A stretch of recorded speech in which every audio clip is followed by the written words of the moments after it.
Hello. Welcome to another episode of Clock the Tea with Dr. Long, Tea Sippers. This is your host, Mark Long. Today, I am discussing a few things, right? So, premiums are up. You know, that's just a fact. Gay people have been in this country since the beginning of time. Damn the 50s. So we're going to get back into the 1950s and compare it to now. And I can't end things without talking about my girl, Mary J. Since she's moving from a Schedule 1 to a Schedule 3, we have to get into a little bit of tea on why that's important for our economy and why it's important for the country. Stay tuned and grab that drink because we're about to spill it all.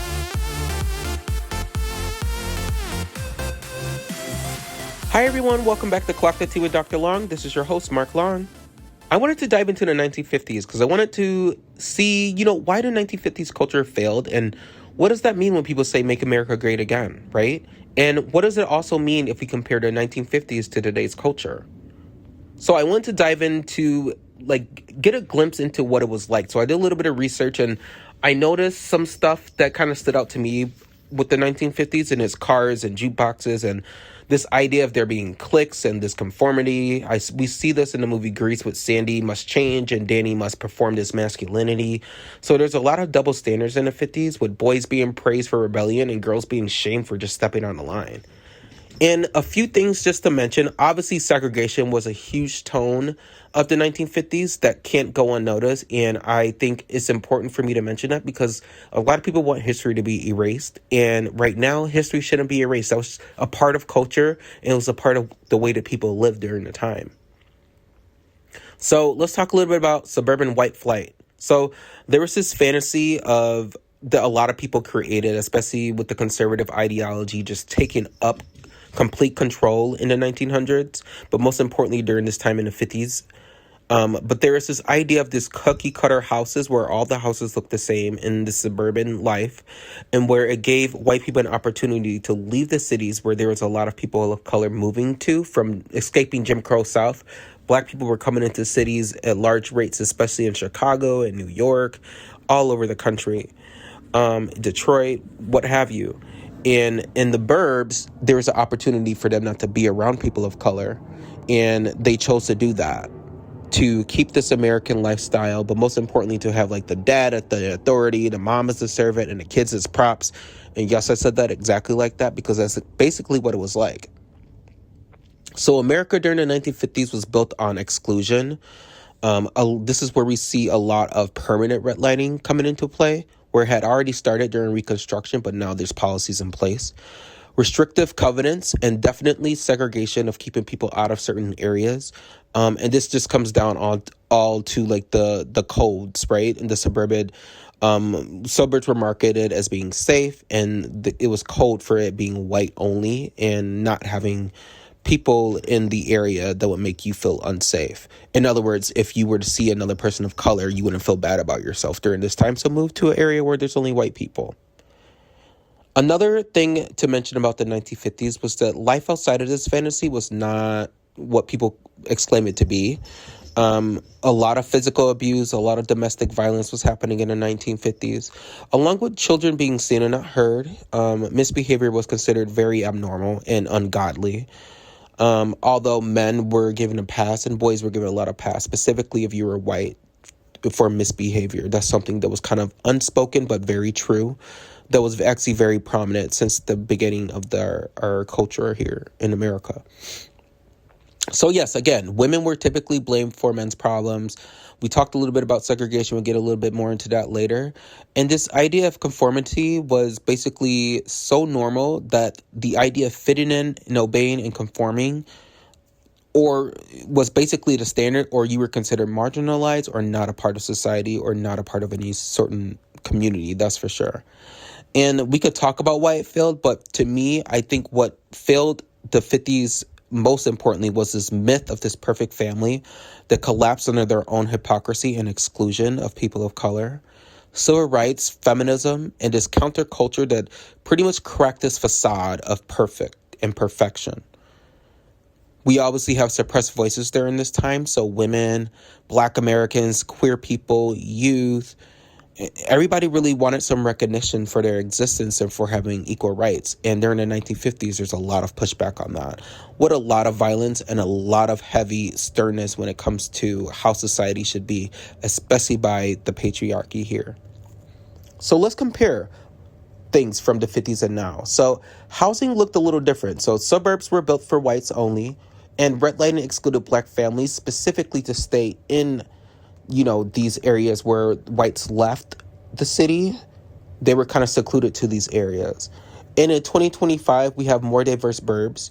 We still have some racism and discrimination in housing, and we still have some housing inequity, and gentrification is something that persists and is very common. We're seeing that a lot in the city of Madison right now. Other things, so family roles, we talked a little bit about there being two parents, one dad, one mom, breadwinner, mom was a homemaker, and the kids were pretty much considered to be obedient or else, and you could fill that in however you would like to.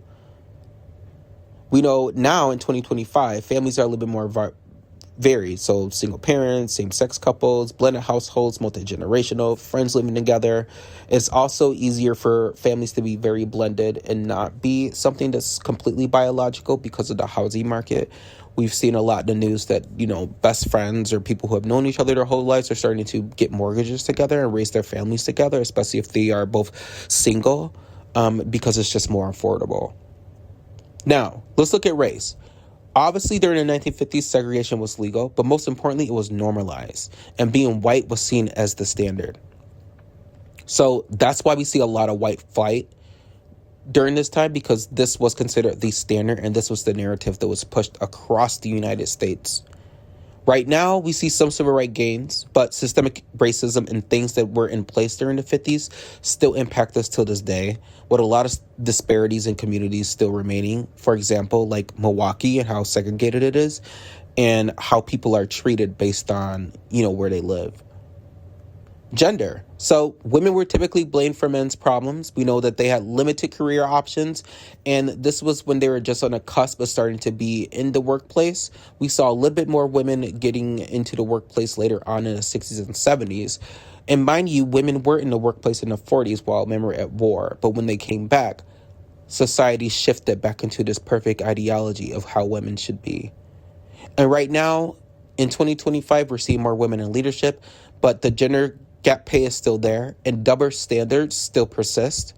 And that's just something worth mentioning, because women have gained a lot in terms of rights since then, but we still run into issues right now. When it comes to youth, youth were expected to obey during this time, and being rebellious was considered a stigma, although we know that young white youth still rebelled, and that young white boys and white men still got away with a lot more than anyone else did during this time. And a lot goes unmentioned, right? And we also know that youth during this time, it was very normal for physical discipline to be common, especially among communities of color, as this was the discipline that was basically mimicked from their oppressor, right? During times where people of color were not free, and youth definitely got a lot of that in terms of the sternness and their upbringing and that whole approach. Now, youth culture kind of drives trends. Now we see this a lot with social media and activism and tech innovation, and what that means for making sure that tech is adjusted to how youth develop. We see this now with a lot of YouTube videos and that kind of thing, and kids having access to screens and that kind of thing. Obviously, culture shifted from conformity equals safety and dissent being punished to diversity being celebrated, until we have someone like President Donald Trump and his administration and the far right, who is basically trying to bring us back to this old idea because they lack the education and understanding of why the 50s failed with this mindset. So we have a lot of individuality now. For example, me doing my podcast and being able to speak my mind. Now, when it comes to safety in the 1950s, people of color faced a lot of violence and a lot of exclusion and a lot of intimidation, and it was a part of a norm. So people of color were not safe in the 50s. I repeat, people of color were not safe in the 50s. They could try to find ways to make themselves be safe in the 50s, but it wasn't easily guaranteed. We had things like the Green Book, and we had things like, the Great Migration, the first migration in the 20s, obviously, and then now here in the 50s of people still leaving areas of harsh treatment. Nowadays, obviously, discrimination the way it was during the 50s is illegal, but we still have racial profiling, as this administration has decided that that does need to exist in order to deport Americans. Yes, legal Americans. And hate crime issues rose, especially over the last 3 decades, just because the idea of inclusion is very intimidating to a lot of people, because people still hold the values of that existed maybe about 80 years ago in the 50s. And then when it comes to identity, we know that queer communities were hidden and criminalized, right? So there's a lot of harsh treatment for those who didn't fit into this norm. And then right now in 2025, we know that LGBTQ plus rights is recognized. Obviously not by a lot of people in the country, because there's been this shift to try to conform back to whiteness. Though, the backlash for our community still continues. Obviously, we see a lot happening with trans persons, and especially with access to affirming care for trans youth, and also for individuals who are trans in general, and being protected and not feeling like they have to feel unsafe everywhere they go. So in the 1950s, we know it was the golden age for some, but it was a golden cage for many. And in 2025, we know more freedom, visibility, and I'm going to push back and say there is a war on diversity once again.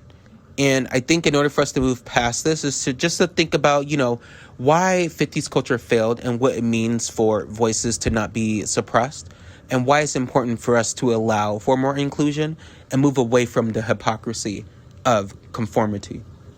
Thank you.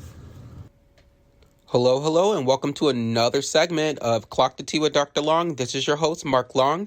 Today, I'm going to talk about a segment that is personal, but is also can be impactful, and also a lot of people can relate to this.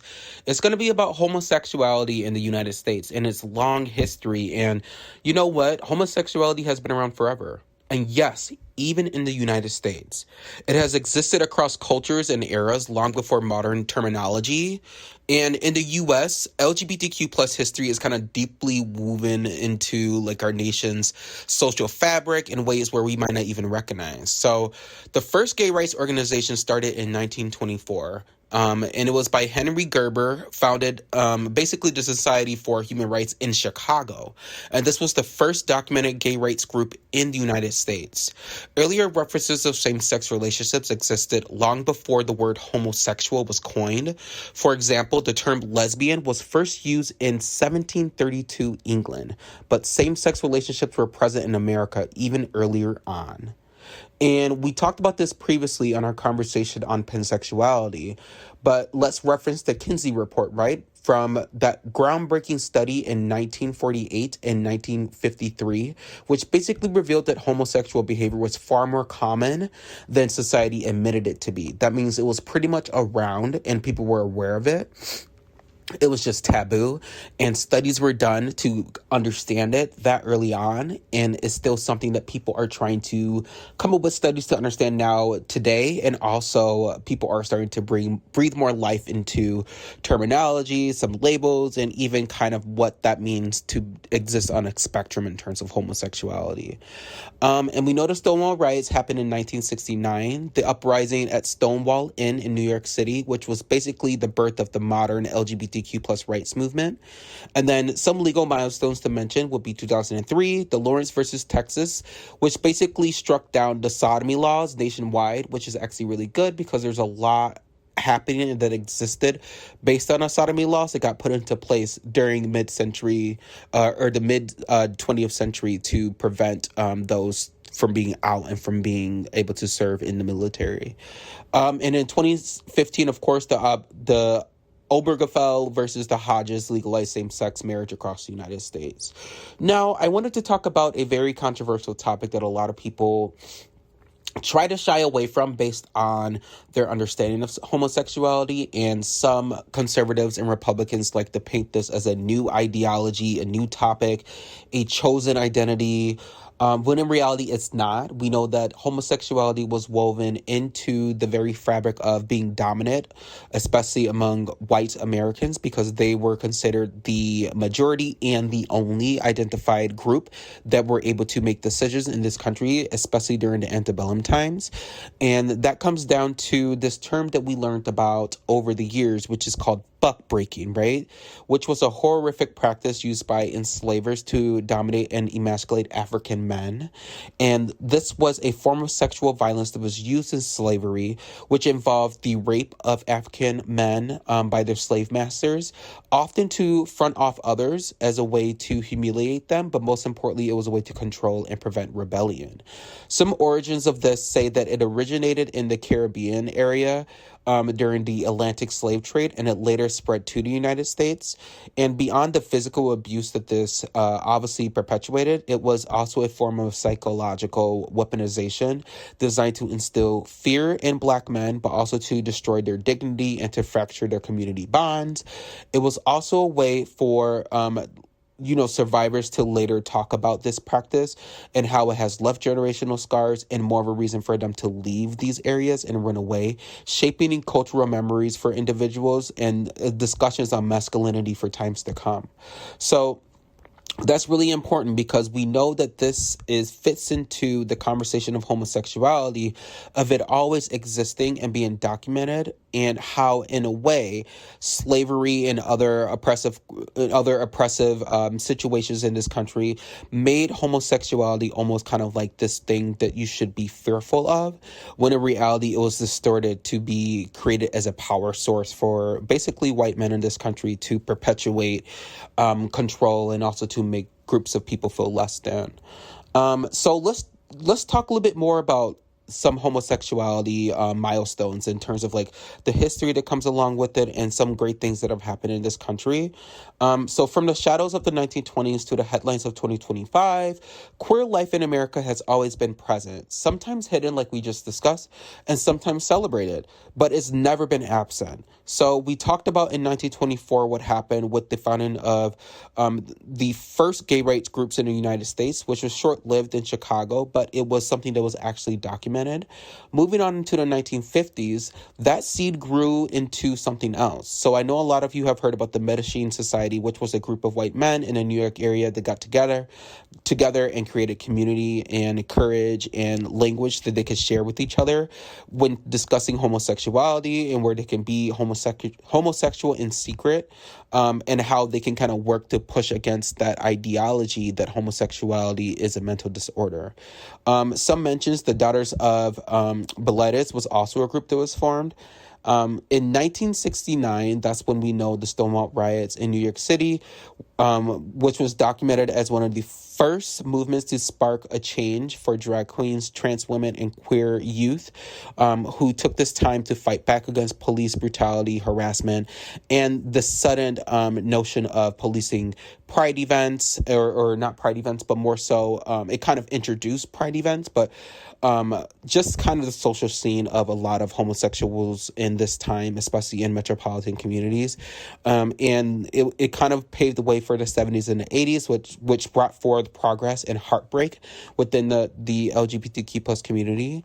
We know in 1973, the American Psychiatric Association finally removed homosexuality from its list of mental illnesses.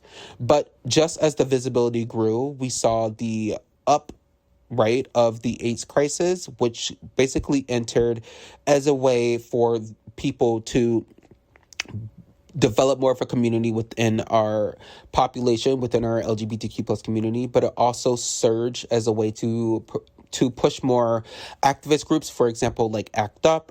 We had a lot of queer artists come around, and obviously caregivers in America that knew someone who was dying of AIDS or HIV during this time, which was being labeled as a homosexual disease. Now we know by the 1990s, the fight reached the halls of power, right? So we know that there was conversation happening around Don't Ask and Don't Tell during this time, which silenced queer service members. And DOMA defined marriages between a man and a woman. And we know that this resistance has never stopped, and this ideology has been perpetuated by the far right since the beginning of time. Moving on into the 2000s, more doors started to crack open. We see in 2003, the Supreme Court actually struck down that sodomy law that we talked about earlier, which paved way for other opportunities and more representation of homosexual people in mainstream media, but also of more people being open and fighting for the right to marry, which happened in 2015.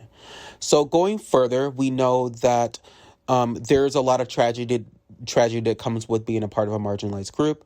So even in tragedy, we know the visibility grew. And one tragic incident that happened was the Post nightclub shooting in 2016, which basically reminded the world that queer spaces are sacred. They are supposed to be a safe space for us to gather. And this violence against the LGBTQ plus community is still real. We know that trans women are still being murdered at a large rate than what they should be.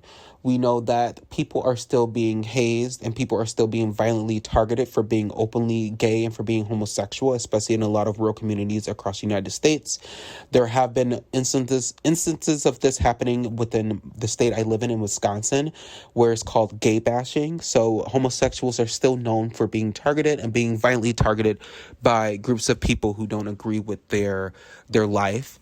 And I hate when people say their lifestyle or their choice and a way to live, because that's not true. People just are who they are, and you guys are absolute assholes for coming for us. Just to end things, so in the 2020s, we brought forth a new protections for LGBTQ plus people, but most importantly for LGBTQ plus workers. The Supreme Court ruled that they are protected under the Civil Rights Law. And in 2020, Congress passed the Respect for Marriage Act, safeguarding same-sex and interracial marriages.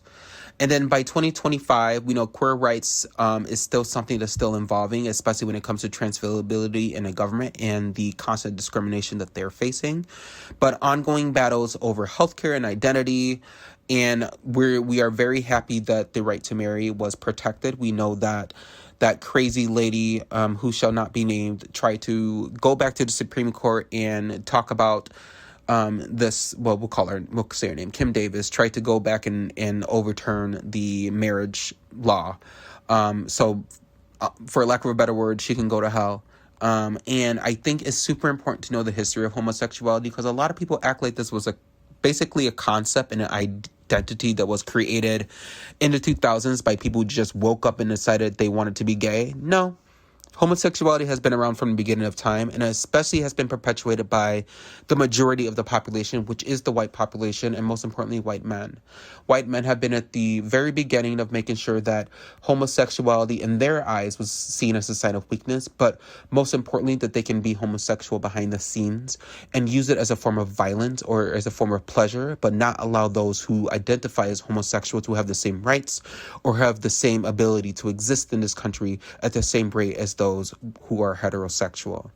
Thank you so much for listening. I hope you all learned a lot, and I'm excited to bring you more conversation on this topic in the future. So, even though the Trump administration is trying to distract us like they always do, by reclassifying Mary Jane to distract us, but we all know that cannabis deserves its own spotlight, because if I were to give the Trump administration a win, it would be the signing of moving this drug from a Schedule 1 to a Schedule 3. And here's why. Cannabis is helpful for health, mental wellness, it has future uses, and I believe it's going to have a great cultural impact. Now, let's start from why I'm saying that. So let's talk about some of those health benefits. So cannabis allows for a lot of anti-inflammatory properties, which is why a lot of people are moving in the direction of trying to make it legal, at least medicinally, federally, and across the nation. It's also very good for pain relief. So like chronic pain, especially for those with arthritis and migraines, science has proven that cannabis helps people with arthritis in ways that we did not even anticipate or expect. It's also an appetite stimulant. For those who are maybe dealing with some kind of eating issue or might have cancer or are going through HIV treatment, cannabis has been proven to show basically this ability to stimulate the appetite of those who are battling this need to fuel their bodies and they can't. So it has also been proven to help with sleep aid for insomnia. And also there's fewer long-term organ risks compared to other drugs like alcohol or anything of that nature. Let's move into some mental health stuff because we mentioned it a little bit. So it reduces anxiety in more ways than we know. So anxiety reduction is a huge benefit of cannabis, along with some PTSD relief. So instead of being triggered and being in a state, cannabis can relax you, right? And it's also a good mood regulator because you are less depressive when you're smoking weed versus someone who is likely to be more depressed when they're actually consuming large amounts of alcohol at a regular basis.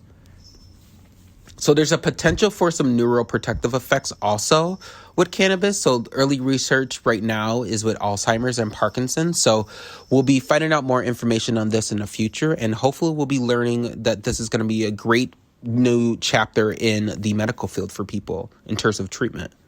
Some future uses of marijuana talks about like the hemp industry and the sustainability of that, and basically how the hemp industry can have a lot of textiles and building materials and how it can be eco-friendly based on there being a lot of alternatives for manufacturers and for people to make sure that people have access to this drug. There's a lot of medical research in the future also that's pending in regards to treatment for epilepsy, multiple sclerosis, and chronic pain, as mentioned before. We know that edibles, oils, and non-smokable forms of cannabis is something that would be appealing to the audience, especially if you were able to get it regularly. And there's a broader accessibility approach is what people are looking at for the future of cannabis use and for the future of THC, marijuana, Mary Jane, whatever you want to call it. So this potential shift in culture for it to be more of a social and loungy kind of drug for you to have access to use recreationally can actually come into a way where we might see a lot of cannabis lounges and bars versus actual your normal go out on a town bar, right? Where there's just alcohol and beer and your rails. So let's look at this a little bit more. So depressants versus stimulants. We know that alcohol is a depressant and it slows your brain, it impairs your judgment, and it definitely increases aggression. When it comes to cannabis, and especially if you look at it from more of a hybrid standpoint, it's calming, but it can stimulate more creativity in your brain while also focusing on energy development and actual general focus in general. Just making you able to focus more in a day while also making you less dependent on being distracted, right? It keeps you very consistent and very concise in how you carry out your thought processes. So the shift from depressants, right, from alcohols to stimulants as an alternative kind of reflects the change on health priorities for Americans and what we're seeing in the country. We can talk a little bit about why alcohol is kind of linked to more diseases, but just generally alcohol is linked to liver disease and cancer and obviously violence and accidents and that kind of thing. Versus cannabis, we see a lot of overdose likely not to occur with people who smoke regularly. So there's a lower overdose risk and there's also fewer violent behaviors on cannabis, along with this potential for there to be therapeutic benefits in medicine. For example, we're seeing treatments that involve ketamine, and cannabis has also been arguably used as like a source to potentially link the impacts of drugs when it comes to especially stimulants and those kind of things, but drugs in terms of coming up with a new form of treatment to help calm the brain. And obviously hangovers is a big deal for people that consume alcohol, and it's brutal, especially if you are come from a state like Wisconsin where drinking is the norm. Yeah, I can tell you how many of those hangovers that I have had. But in regards to cannabis, we see more of a brain fog, so mild fatigue versus it being like this kind of like physical impact on the body. There's also the social component to alcohol, which is why we've seen it fuel a lot of aggression in social situations amongst people. And cannabis is most likely to chill people out. So like when you're social and at these lounge bars, you're more likely to see people having intense conversations, likely is what I'm going to assume, versus like them being wasted off their ass, right? And doing stuff that they would regret the next day. So I think some cultural impacts on THC and just the whole moving it from Schedule 1 to Schedule 3 is going to be great for our society in terms of dismantling the stigma where a lot of people of color, especially black men and women, were incarcerated in the 70s and 80s due to this war on drugs. And it was definitely led by those Republican administrations during that time to kind of keep people back. But also there was less studies on cannabis during the time. So younger audiences are starting to learn that cannabis is more safe. It's a smarter choice of a drug, and it's a little bit more versatile than alcohol versus, the goal of drinking numerous drinks, especially with binge drinking, is to pretty much get obliterated. And to some people it's having a good time, some people it's a problem, right? And I think looking at this, we can see that cannabis has already been legal in many states, especially recreational and medical, in 24 states and DC.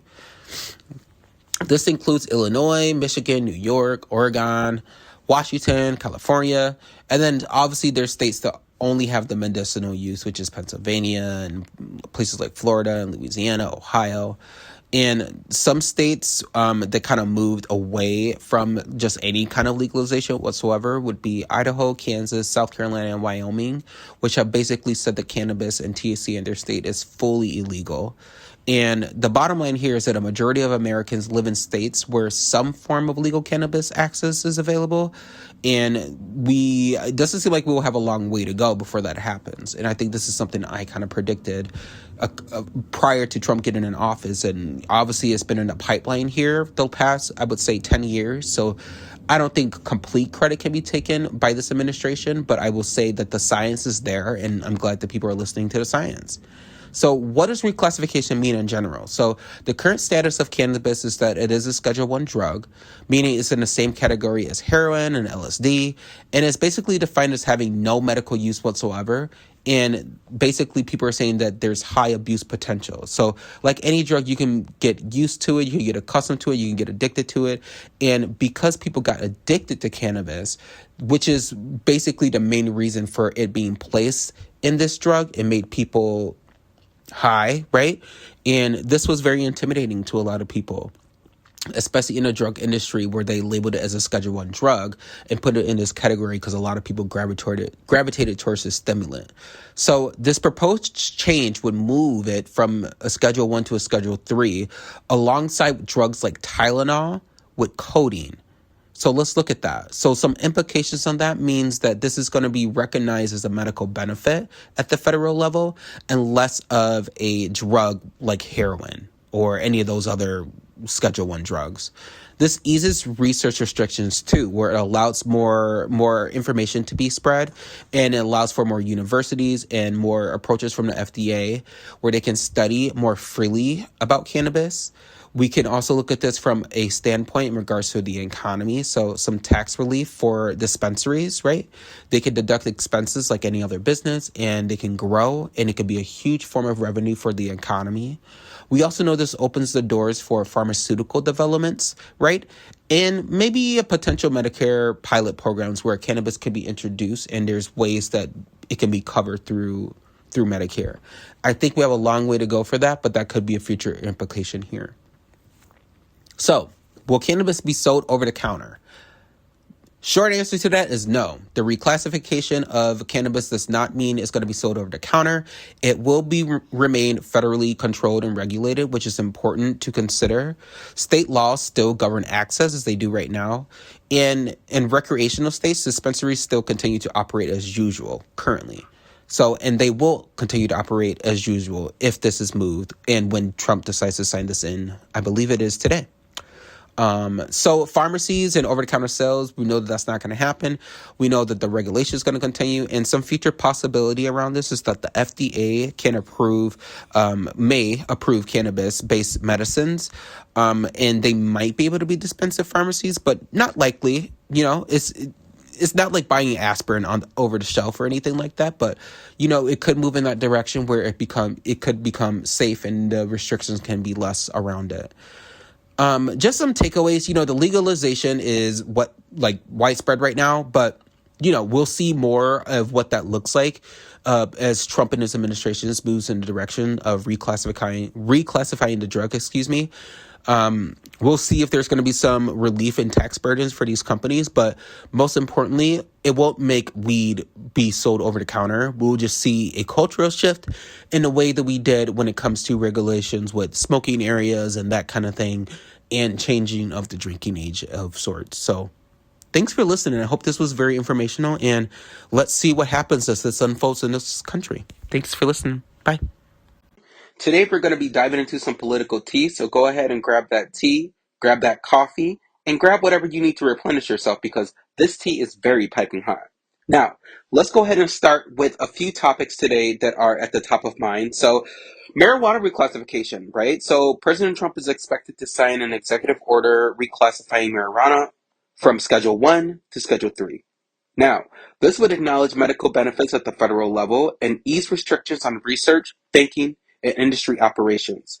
Now, what does this mean, right? So, the move would not legalize marijuana nationwide, but it could expand access for seniors, veterans, and medical patients, meaning that most likely the drug will be used primarily for medicinal purposes nationwide.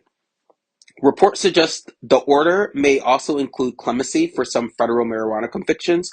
We know this started during previous administrations, and President Trump is expected to carry out this and give clemency to multiple people who are still convicted.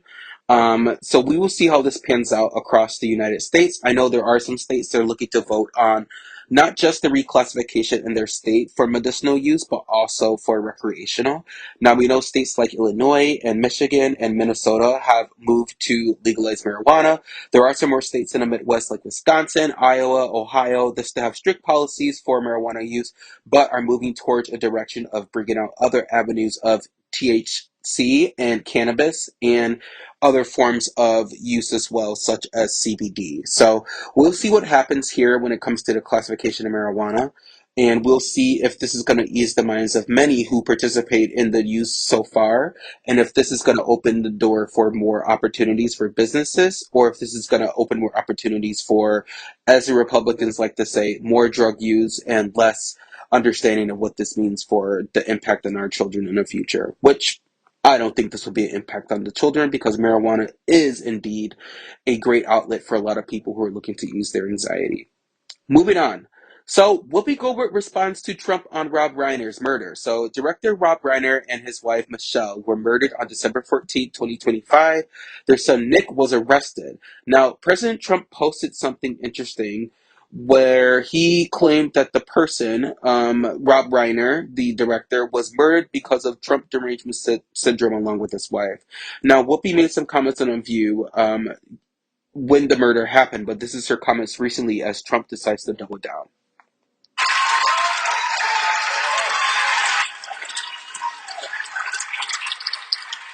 I don't know how you were raised, but this man's family is in deep mourning.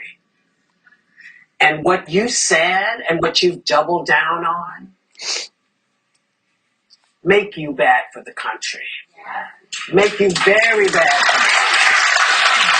But that's my opinion. But I see a lot of conservatives are feeling the same way. And I have to say, there's something that we all know is that when something horrific happens, we come together. We don't delineate because somebody didn't like it. That's not what you do. Or make it about him. It's about all of a sudden, everything's always about him.